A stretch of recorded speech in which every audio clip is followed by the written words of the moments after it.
Свирепые гиены окружили двух осиротевших львят. Но посмотрите, кто пришел им на помощь. Дорогие зрители, напишите в комментариях, где вы находитесь. Нам правда интересно узнать, из какого вы города. Приятного просмотра!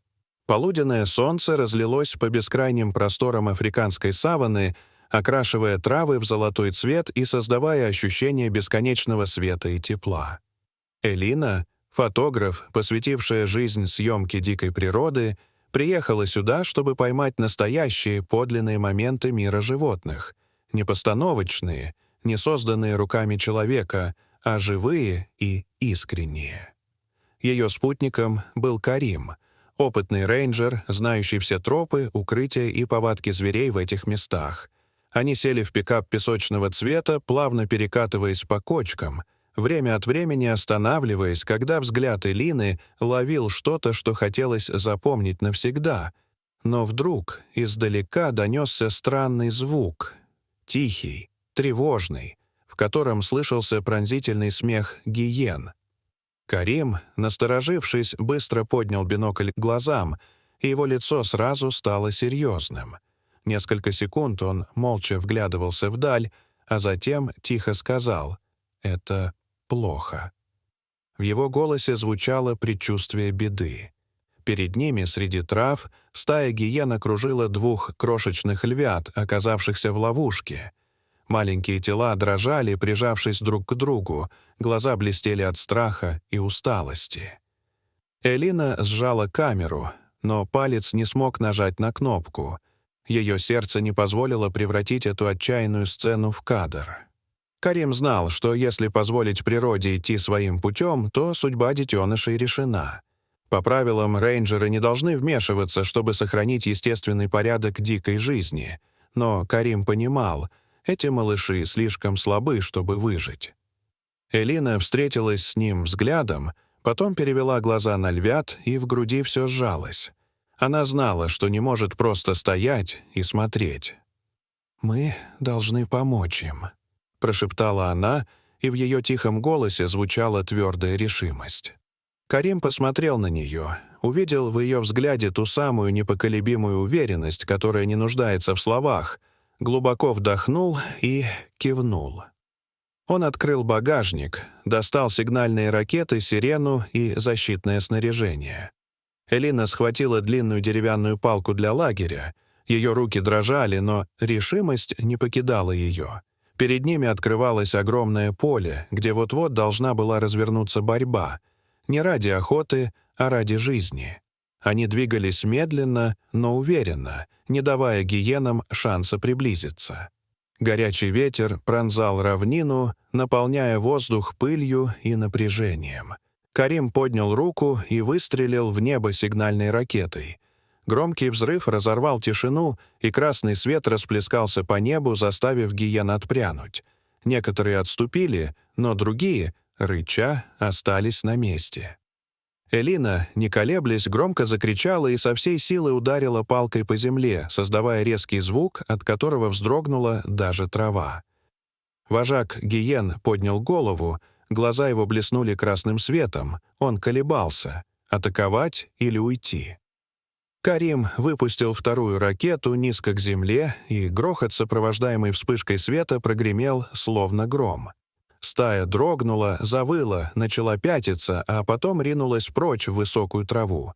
Вожак зарычал в последний раз, но, потеряв преимущество, тоже исчез. Тишина вернулась, только ветер колыхал траву. Карим задержался на месте, убедившись, что опасность миновала, а затем опустил оружие. Элина медленно подошла к львятам, стараясь не напугать их. Они все еще дрожали, прижимаясь друг к другу, но в их взгляде появился слабый отблеск надежды. Элина опустилась на колени, тихо шепча слова, которых сама не слышала, лишь бы их успокоить. Карим склонился рядом, внимательно осмотрел малышей. К счастью, серьезных ран не было, только усталость и обезвоживание.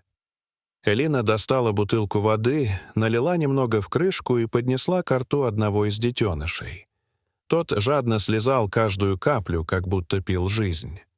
Второй сделал то же самое. Элина положила ладонь на клетку, в которую они осторожно поместили львят, и почувствовала, как их дыхание стало ровнее. Карим наблюдал молча, а потом тихо сказал: «Если бы мы приехали чуть позже, все было бы кончено».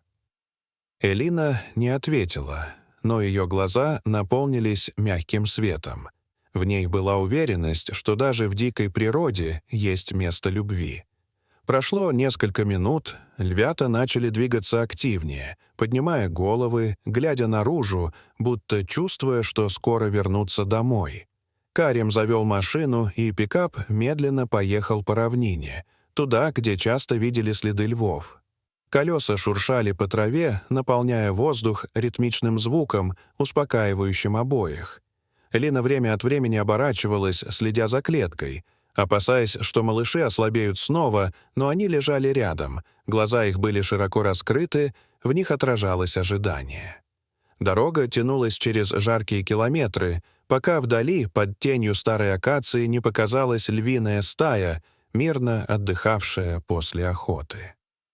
Карим остановил машину. Все вокруг дышало покоем, и контраст с недавней опасностью был почти нереален. Элина почувствовала, как сердце забилось быстрее. Момент воссоединения был близок. Они осторожно поставили клетку на землю, оставив безопасное расстояние, и медленно открыли дверцу.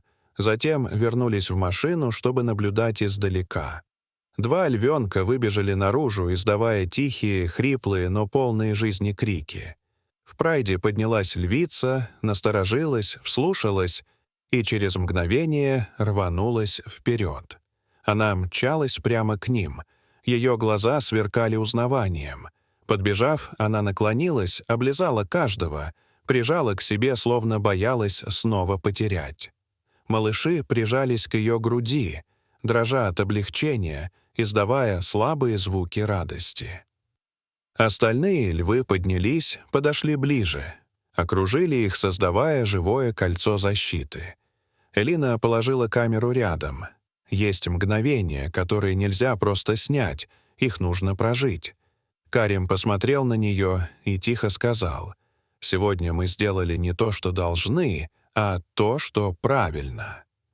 Пикап медленно отъехал, оставив позади золотую равнину, где под мягким светом заходящего солнца львиная семья снова обрела друг друга, а саванна наполнилась теплым дыханием жизни и надежды.